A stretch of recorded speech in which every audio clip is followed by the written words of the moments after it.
Good morning class. This is your another practical regarding Zener diode as voltage regulator.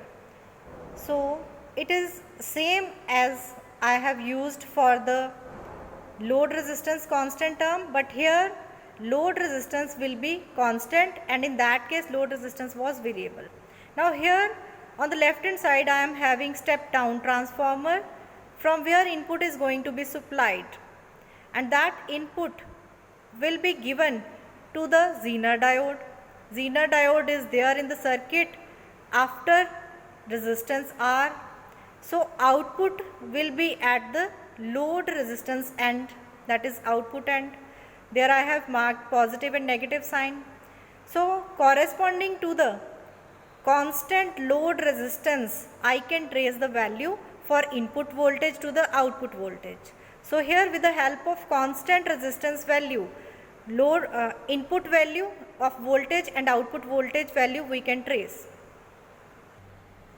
So this is your circuit for Zener diode in the case of load resistance to be constant.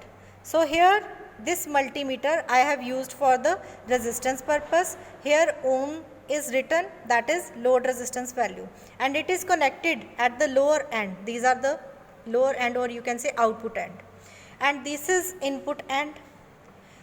Circuit to be closed at this end, I will put another key.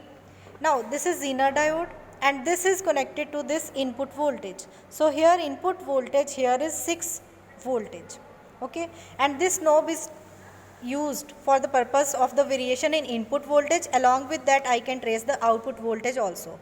This is for input voltage, this is for output voltage, okay. So as I close this circuit with the help of this wire, this is how circuit is closed, and here load resistance is constant, okay. So this is input voltage. So I can trace the values for, if I go ahead with this 20 value, means I am going to use this voltage.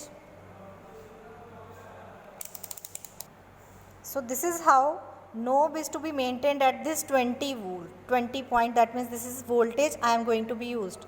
So this is input voltage corresponding to this knob. If I trace the value for example, I trace the value for 1. This is input voltage, 1 voltage of input voltage, okay, and this is output voltage which is at the load resistance, and same we can go ahead with the second value. So corresponding to this input voltage, similar output voltage will be there. So if there is 1.78, similarly 1.72 is there. This is how you can stabilize the input voltage at the output end. Now this is your observation table for Zener diode.